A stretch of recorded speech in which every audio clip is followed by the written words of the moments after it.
Jaya Radha Madhava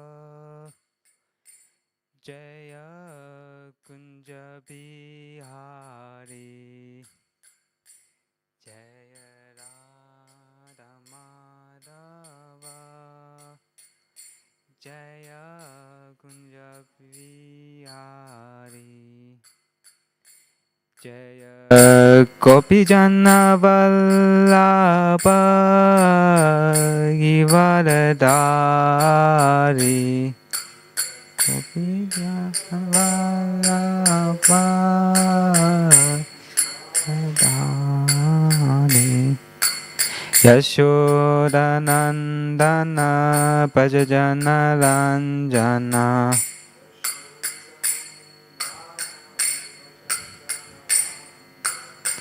Yamuna Tiro Vanachari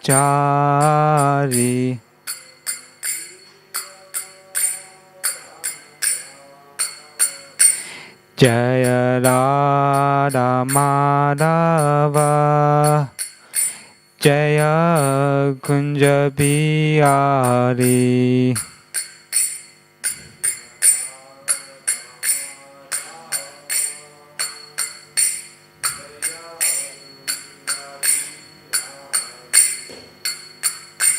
Jaya Gopi Jana Vallabha Givaradari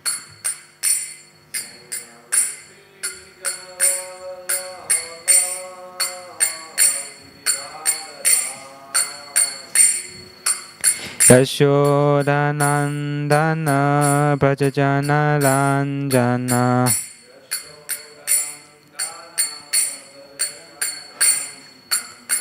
Yamuna Dila Vanachari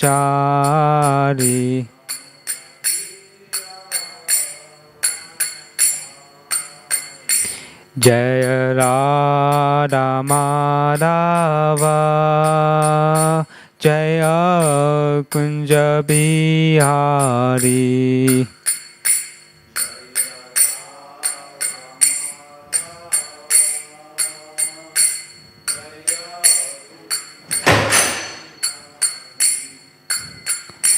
Jaya Gopi Jana Vallabha Givaradari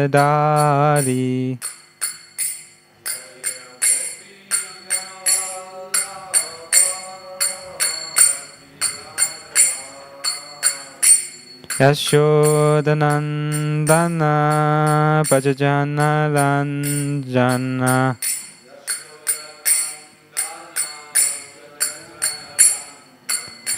Yamuna Tira Vanachari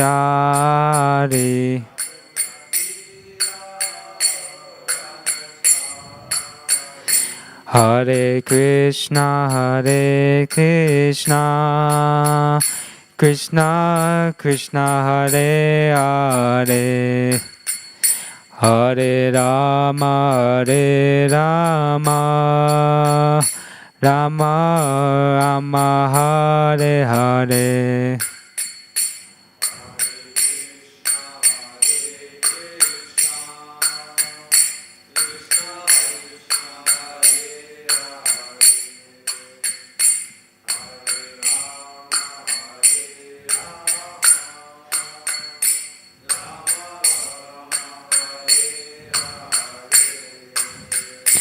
Hare Krishna Krishna Krishna Hare Hare Hare Rama Rama Rama Hare Hare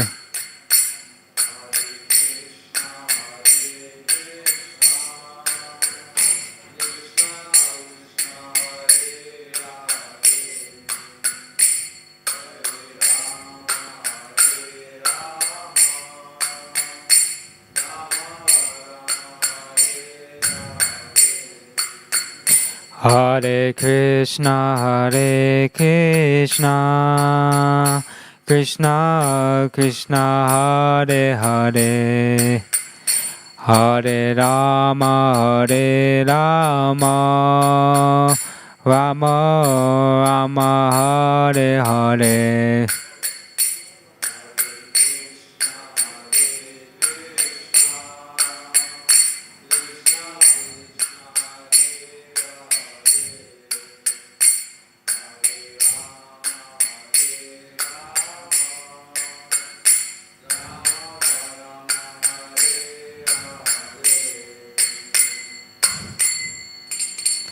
Shishi Radha Gokulananda ki, Sitaram Lakshman Hanuman ki, Gaura ki, Srila Prabhupada ki. Thanks. Hare Krishna. Hey. Yeah, I'm just gonna get it. One sec. It's chapter 4, verse 16. Yeah.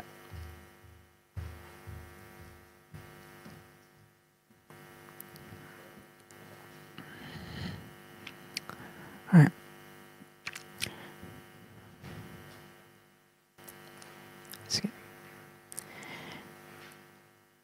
Kim karma kim akarmeti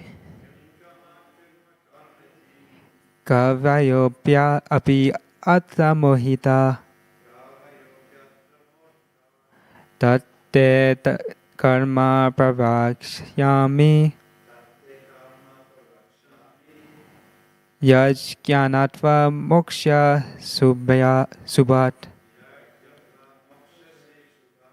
kim karma kam akarmeti kavyayo api atramohita tatte karma pravakshyami yajnanat moksha subhat.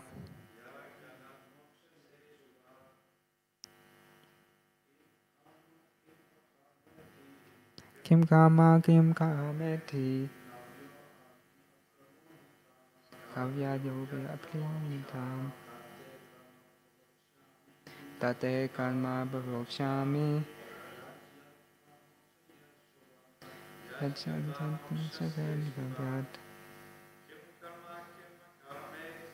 kim karma kim akameti kavya yoga api atamohita tate karma bhavokshami.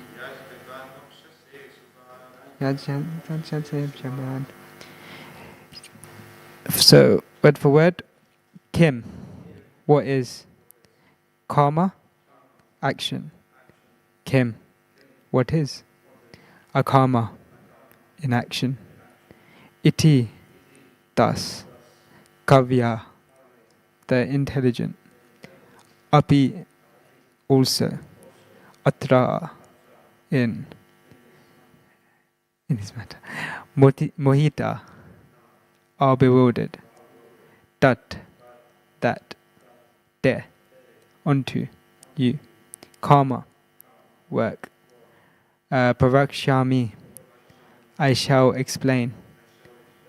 Yat, which. Jnanatva, knowing. Mokshyasi, you will be liberated. Asobhat, from ill fortune.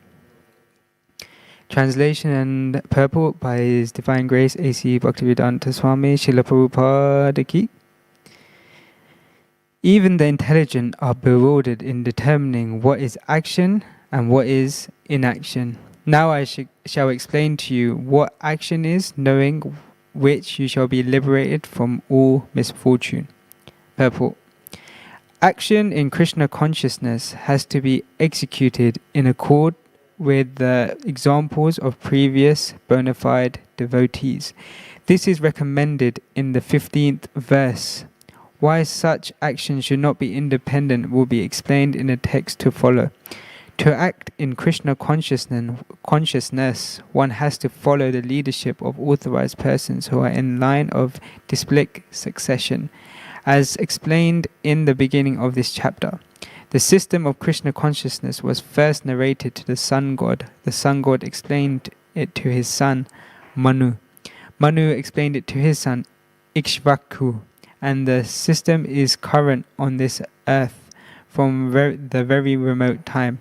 Therefore, one has to follow in the footsteps of the previous authorities in a line of displic succession. Otherwise, even the most intelligent men will be bewildered regarding the standard actions of Krishna consciousness. For this reason, the Lord decided to instruct Arjuna in Krishna consciousness directly.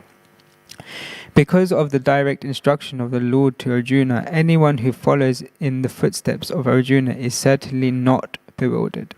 It is said that one cannot ascertain the ways of religion simply by imperfect experimental knowledge. Actually, the principles of religion can only be laid down by the Lord himself. Dharmam tu shakshad bhagavad panitam. Bhagavad 6:319. No one can manufacture religious principle by imperfect speculation.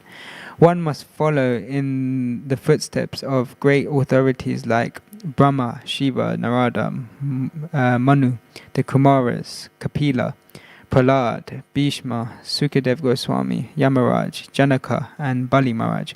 By mental speculation, one cannot ascertain what is religion of self-realization. Therefore, out of the causeless mercy of his devotees, the Lord explains directly to Arjuna what action is and what inaction is. Only action performed in Krishna consciousness can deliver a person from the entanglement of material existence.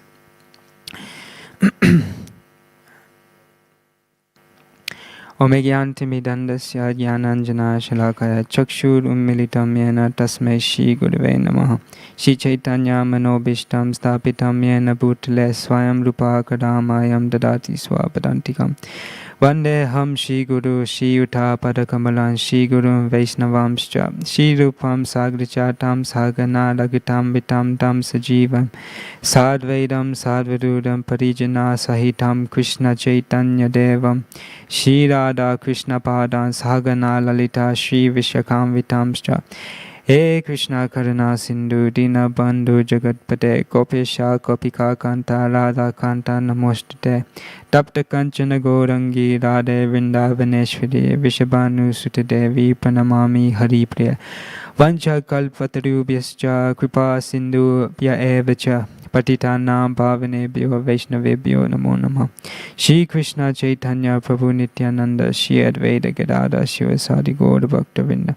Hare Krishna Krishna Krishna Hare Hare Hare Rama Rama Rama Hare Hare. Srila Prabhupada ki. So first of all, welcome to the devotees in the temple room, and welcome to the devotees online. I want to ask for the blessings of all the Vaishnav, and I would like to thank the seniors for allowing me to have this opportunity to speak. I pray I can say something relevant and something that will help others advance in their spiritual life. So let's begin. So in text 15, the last text that was done yesterday, it said, all the liberated souls in ancient times acted with this understanding of my transcendental nature. Therefore, you should perform your duty following in their footsteps. So in this way, so all the souls who have been liberated went by Krishna's, transcendental nature and performed their duty. So in the same way, we must follow in their footsteps. So coming into this verse, the outline here is that even the intelligent don't know what action is or inaction is. If they did, they would know how to become liberated.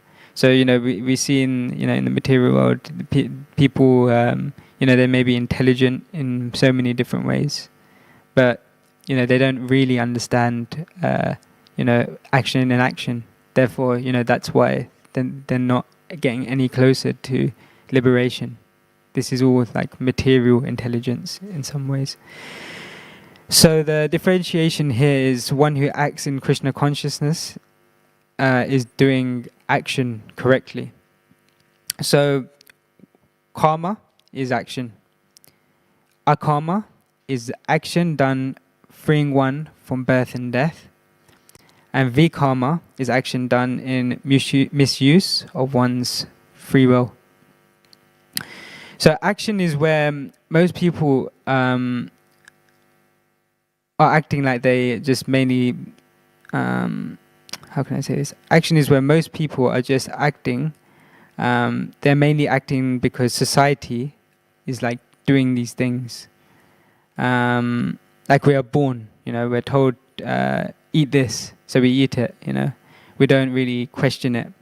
There's certain, I've heard this many times of, friends of mine, where their children, they were just kind of told by their parents, just eat meat, And, they just accept it because it's from authority in some ways. And sometimes you ask a child, what's this? They might have some nuggets or some meat, and we'll be like, oh, what's this? And then you explain to them, like, it comes from an animal, and they don't get it, they've been told this, you can just eat this. They don't really understand, they like, children generally like animals. So they don't understand, they don't see the correlation between the meat that they're eating and those animals. So this is the innocence, innocence of those in Krishna consciousness. We speak of Prabhupada. He had this very not childish, but he had this childish nature. He was very innocent, very, very innocent. So in that way, we need to, develop these innocent qualities like this, where we actually understand, where things come from, and make. Well, I guess if one has children, they should explain to their children where these things come from. But anyway, I guess this is all down to the norms of society, hearing from authority. And then carrying on this path, the child may get older. They're told you must go to school, and again, what do they learn at school? It's not Vedic knowledge. It's more or less material knowledge in most ways. Science, for example. I mean, it's not. It's basically a hypothesis and experiment that's done, but it's not always accurate. We learn geography. So a lot of the time we don't. I mean, we need to know certain things just to live, but sometimes these things aren't really useful. We learn history of the material world. Whereas if we teach the kids, like about the Vedas, this is real history. This actually happened, and it had some relevance to it. So these instructions we get, in society, they come from our leaders. They're the ones who make the decisions. What we learn at school. It was signed off by the Prime Minister. At the time they signed off on or the Education Minister. It's like that. So we don't really know what their consciousness is. They teach all this knowledge, but we don't know what their intentions are behind what's being taught. So then, we're going with that. There's a misuse of free will also. When we become an adult, we have free will to do what we like. Most people go for intoxication, meat eating, gambling, illicit sex, and these all lead to worse things. And the misuse of one's free will is obviously carried out by material nature. It's always pulling us in, Maya, illusion. Constantly, it's very easy for us to be pulled in, especially without this Krishna conscious knowledge. I can say I can say now my previous life, my material life, I was always being pulled into these things. I didn't really understand, the effect it had on me. I think I remember being something like 18 years old, and all I would do is kind of, party and go for intoxication. And then, when I came to the realization of coming into Krishna consciousness just 4 years ago, I started to think, like, who am I actually? Like, even materially, I forgot who I was. I was a complete loss in identity. And this can happen to most people. A lot of the time, you may, you see sometimes there's, these couples who meet in high school and they get married, and they don't have this kind of sense of their own identity. It's kind of mixed in, with their partner, and then they kind of, like, they don't know what their interests are. They kind of just go for what our interest is. It's like that. So Krishna consciousness can also bring us to the realization of understanding not just our spiritual identity, but materially, who we are. But anyway, so one of the verses I kind of picked out that kind of shows material nature in a big way is famous verse 327, probably one of the easiest verses to learn in Bhagavad Gita. So if anyone wants to start learning Bhagavad Gita verses, this is a good one to start off with. I know I did. So that's 327. Prakriti kriyamanani gunya karmani sarvashaha ahankara vimodatma skartaham iti manyate. The spirit soul, bewildered by the influence of false ego, thinks himself the doer of activities that are actually carried out by the three modes of material nature. So this is the power of the three modes. We've established that. It pulls us more and more through life. But, Krishna is the doer of everything. Even material nature is sanctioned by Krishna. It comes from Krishna, emanates from Krishna. But we have our free will to make decisions, to become liberated. So where does this leave us? Our karma is when we use our free will to come out of the cycle of birth and death. This is the best, This is the whole point of Krishna consciousness. So we're not tied into, this material nature. So how can we do this? The verse is saying, follow our leaders, past or present. With real knowledge, it can guide us.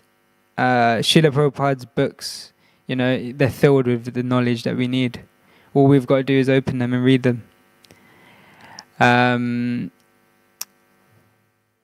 But again, it's our free will. We can approach a spiritual master and submit to him or her. It's our free will where we pick up the Bhagavad Gita every day and we read it. It's our free will to get out of the cycle of birth and death, and not suffer constantly in this material world. Everything comes from everything's temporary in this material world, and this we rely on it. We rely on this material world for our happiness. But with this material world comes with birth, disease, death, and ultimately there's constant suffering. But when we die, our material things, they don't come with us. I like to remind myself this every day, because I feel like I'm getting attached to my things. You might have, I don't know, even something as small as like a hoodie, here. We can get attached so easy, like, the other day I couldn't find my phone anywhere. And maybe 3 hours went by, and I was like, I really need my phone. I was distraught. I was like, what if I lose my phone? What am I going to do? So this is it, we're attached, and I don't use my phone just to do obviously spiritual things. There's definitely material attachments, keeping up with friends and family. Not to say it's wrong, but sometimes it's good to take a break from these things and just dive deep into spirituality. I think the brahmacharis and brahmacharinis can agree that this is why we're living here at the moment, so we can dive deep into spiritual life. Anyway, getting back to the point, when we die, our things don't come with us. But one thing that does come with us, is the spiritual piety in this life. So whatever whatever credits we work up, it follows us through our next lives. But without the knowledge of Krishna consciousness, we're stuck here. And we suffer. It's a constant struggle. We must search out, real leaders and follow their instructions. That's one of the main points of this verse. We must follow Srila Prabhupada's instructions, chant 16 rounds, render devotional service, and follow the 4 regulative principles. This helps us detach from material life. The important point here is following our bona fide spiritual master. From CC Madhya Lila 8.1-8, it's quite a nice verse. It goes, Kiba Vipra Kiba Yasi Sudha Kene Naya Ye Krishna Tattva Veti Se Guru Haya. Translation is, whether one is a brahmana, a sannyasi, or a sudra, regardless of what he is, he can become a spiritual master if he knows the science of Krishna. So here's the qualification, on one hand, of the spiritual master. To be, the spiritual master must be well versed in the science of Krishna consciousness. That's very important. Otherwise, he can't be a bona fide spiritual master. So how do we approach a spiritual master? So in Bhagavad Gita 4.34, it says, Tadvidi pranipatana pariprashena sevya upadyanti te jnanam jnaninas tattva dashina. Just try to learn the truth by approaching a spiritual master, inquire from him submissively, and render service unto him. The self-realized souls can impart knowledge unto you because they have seen the truth. The point here is that we can't put good leaders into place overnight in our society. It's very difficult. But in our personal lives, we can start, that change. We can find a spiritual master to help. And, even, they don't even have to be spiritual. We can also look up to our gurus, our shiksha gurus, like that, They can also lead us down the right path. Some spiritual masters, like Radha Maharaj, Jayapataka Swami, Sachinanda Swami, Shivam Swami, the list goes on. We can definitely, currently take shelter of these people for us to progress. But, there's also examples in Shastra, we can also read about personalities in Shastra, like Prahlad Maharaj, Arjuna in Bhagavad Gita, surrendering on to Krishna, Maharaj Yudhishthira, Maharaj Parikshit. So many personalities. So in the mornings, for our morning class, we've been reading Srimad Bhagavatam Canto 1, which explains Maharaj Parikshit, who was a great leader. He was known as a very dharmic leader. But he made. We can see this in many ways, but he may have made a mistake and put a snake around the Brahmana's neck, as we know, while he was meditating, just because he wasn't greeted. I think the story goes he wanted some water, and the Brahmana was obviously in deep meditation and didn't realize.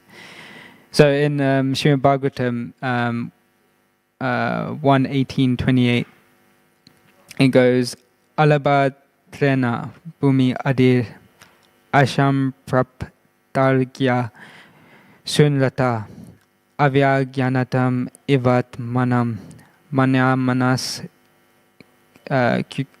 kupoha. The king, not received by any formal welcome by means of being offered a seat, place, water, and sweet addresses, considered himself neglected, so thinking he became angry. Sometimes even,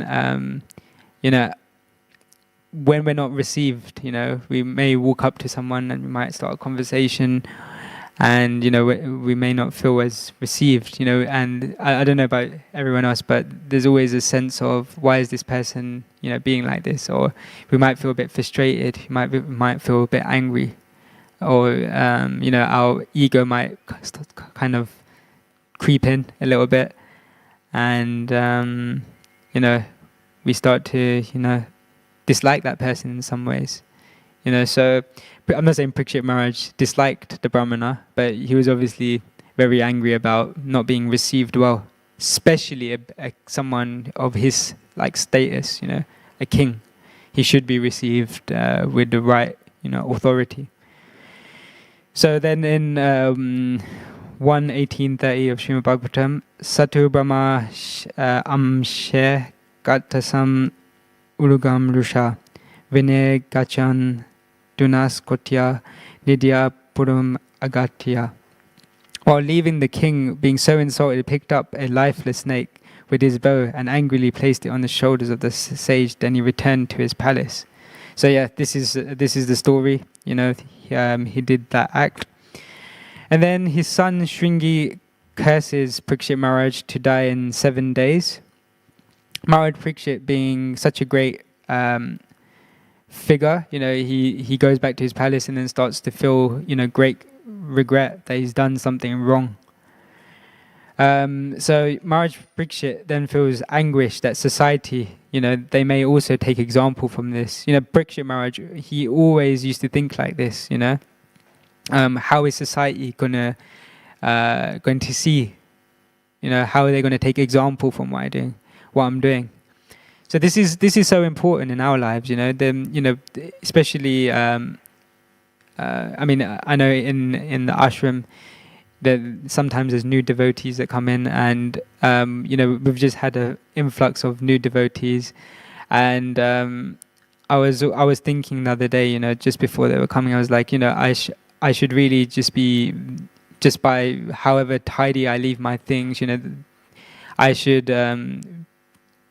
be influencing them in some way, even regardless, if it's junior, senior, as long as you're doing the right thing, you'll be influencing others. Status doesn't always make a difference with these things. So anyway,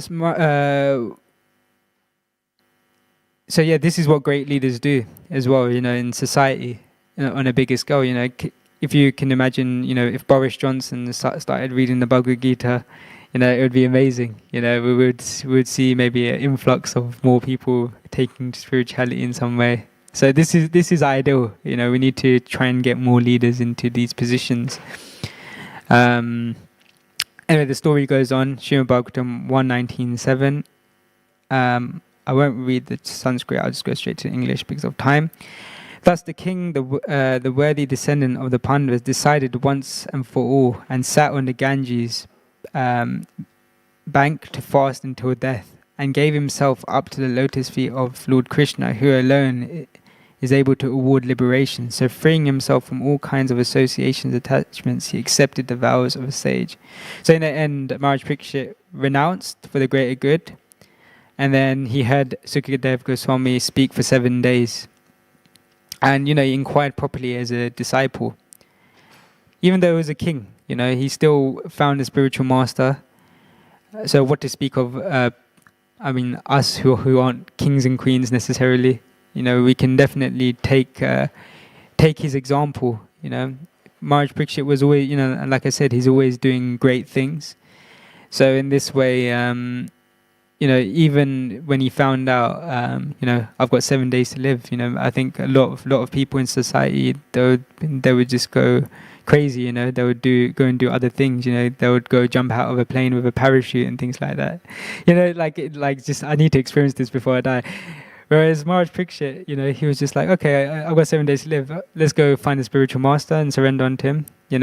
This is the right thing. And even one of our special devotees, Jankina Prabhu, he's been suffering from, diagnosed with cancer some years ago, and he did a TED talk about how cancer actually fueled his spiritual life. So this is how we can turn our negatives to positives in our lives. We don't need to, it's always about perspective, how we see things, like if something bad happens in our life, like I was saying about my phone, I lost my phone. For 3 hours I was panicking, but then I reflected on it before and I was like, afterwards, and I was thinking, actually this is a good lesson. So this is something that, we can definitely take from the negative things happening in our lives. We can turn it around and let it fuel us even more spiritually. So like I said, Maharaj Parikshit, even at the end of his life, made correct decisions. Even though, he did make some bad decisions, and the same goes for, I don't know if you all were here for my last class, but I was speaking about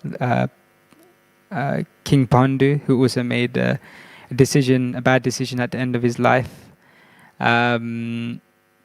So in that way, these great figures are put into, stories of Srimad Bhagavatam to show us, how to behave, and not so that it's okay for us to make mistakes. Also, that's important to understand. It's part of life, making mistakes. We shouldn't be discouraged. We should just carry on.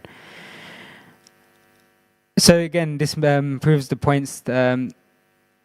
We must inquire from leaders who want to set a good example for society. And secondly, we must surrender to qualified spiritual masters like Sukadev Goswami, who heard Srimad Bhagavatam in his mother's womb from birth. So, he was qualified. The qualification of a spiritual master is extremely important. Anyway, so the next text we'll be speaking about tomorrow will be, or specifically go more into action and inaction. I don't want to kind of give it all away. I'll let others kind of have something to say. Anyway, so for one to perform the correct action and have the correct intelligence is to follow a spiritual master and to follow the example of great personalities in Shastra. So I'll end there. I hope that made sense. I don't know if it flowed too well this time, but I think it's important to kind of speak about spiritual masters. So I'll end there. Any questions, reflections, corrections?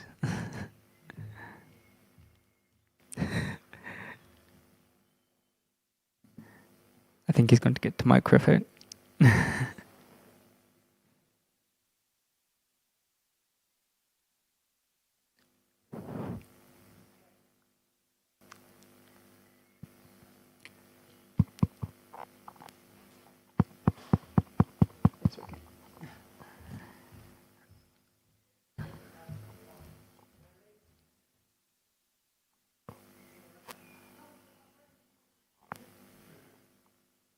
Hare Krishna. I don't think it works. Does it work? Is it? Hare Krishna. That's better. Yeah. Okay. That's okay. Thank you so much for a wonderful class, and thank you so much for very important reflections. I guess I have a question and I have a reflection. My first question is, how do we get Boris Johnson to read Bhagavad Gita? That's a good question. I can answer that very easily. I guess if we just carry on doing Sankirtan, we may be noticed, especially around the Parliament area. that's a good start, I think.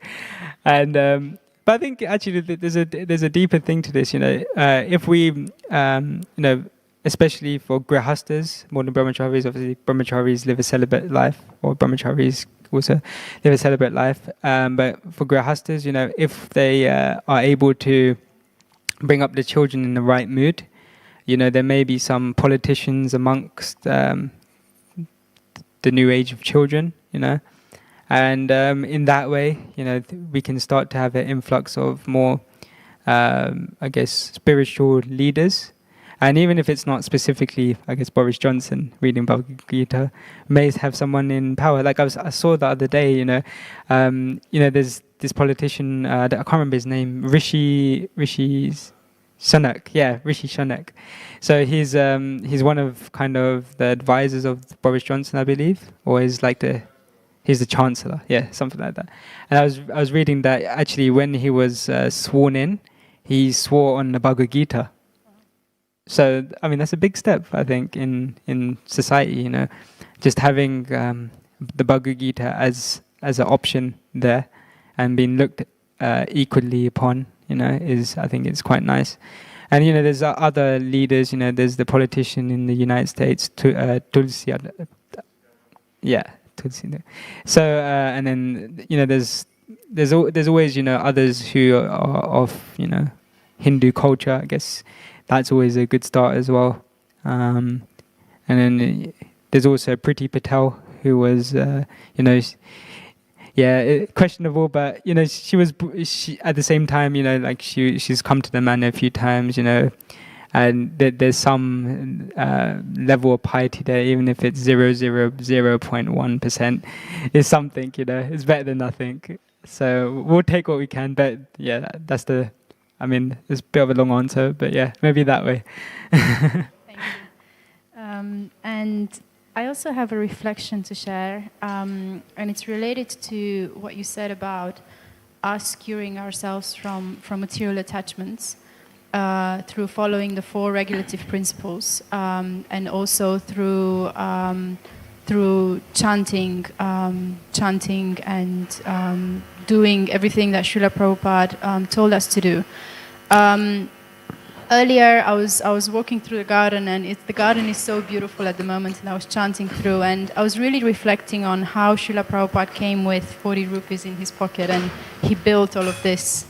And my reflection, I guess, it was that it's not enough for us to be here and chanting and purifying, but how do we move on this legacy? Because he had nothing, and now we have the internet, and he didn't have. Imagine if he had, if he could reach as many people as we can now. So how do we? Because we're here. So how do we make sure that we move on this legacy and we actively work on that, not just doing the regulative principles, but doing a lot more than that. Yeah, that's nice. It's like I was watching. There's this one episode of Srila Prabhupada's Memories. I've watched it maybe a billion times by now. It's the one with Shyama Prabhu, and it's like my favorite episode. And he always, one of the stories he tells, he always says, part of Krishna's magic was they just used to take a risk for Krishna. Whatever it was, they would just take a huge risk for Krishna. And even he was saying he feels like we've lost this. We're not always taking risks for Krishna. We're too comfortable, he says. So in that way, I think it's just getting out of our comfort zone, and doing things that make us uncomfortable. Whether it's going out on Sankirtan, even me giving this Bhagavad Gita class, it makes me uncomfortable to to speak in public. But, this is part of it. We just have to kind of just go for it, wherever it is. Get involved with projects, it's amazing what they're doing with the Leicester Temple. They've got a whole new community center. I feel like they're really taking a risk for Krishna. There's a lot of difficulty in building communities and building temples, and even in the small cities, there's a need for Krishna consciousness. So I don't think there's a right answer to the question. I guess I think everyone sees it slightly differently, but everyone I feel needs to come out of their comfort zone and just take a risk That's definitely the best way. Thank you, Hare Krishna. Any other questions? Any reflections?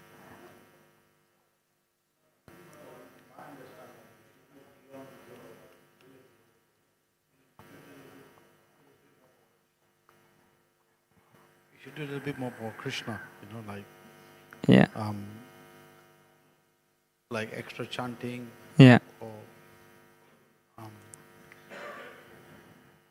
and try to help others in their Krishna consciousness. This is how you should do it. Yeah. Yeah, the small things Just add up. Just a little bit. Just get a little bit out of your comfort zone and try and. If you can't help someone, pray to Krishna that you can be an instrument to help someone. That's a good point. And this way you're coming out of your comfort zone, isn't it? Yeah.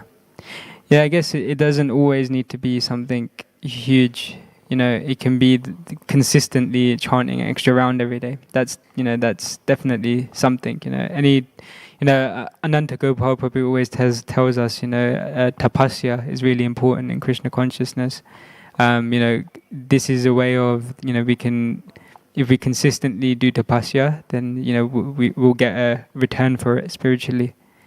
Because Krishna sees that we're making a endeavor, I think endeavor is really important in Krishna. But yeah, I like that. Extra chanting, extra reading, extra studying, so many things. That's nice.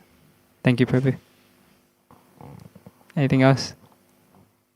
Perfect. Srila Prabhupada ki.